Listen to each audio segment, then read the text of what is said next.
Се потврдува скандалот кој го објави Сојузот на средношколци дека училиштата во земјава им наплаќале на учениците за свидетелства и покрај законот кој предвидува целосно бесплатно основно и средно образование.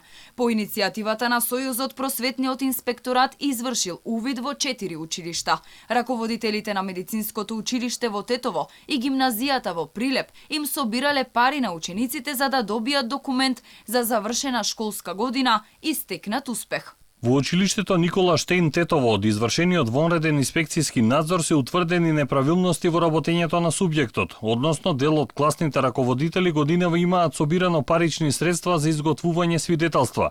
Во училиштето Мирче Ацев во Прилеп од извршениот инспекцијски надзор се утврдени неправилности во работењето на субјектот, односно дел од класните раководители на 4-та година имаат собирано по 30 денари за изготвување свидетелства. Од Државниот просветен инспекторат им кажаа на раководителите да ги вратат парите на учениците кои биле приморани да плаќаат за документ кој законски им следува.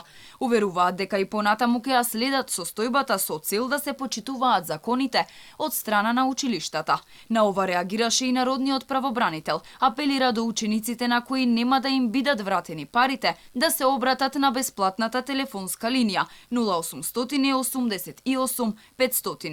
Од институцијата бараат надлежниот инспекторат да им наложи на училиштата да не ги условуваат учениците да плаќаат за обезбедување на потребните документи од нивниот стекнат успех.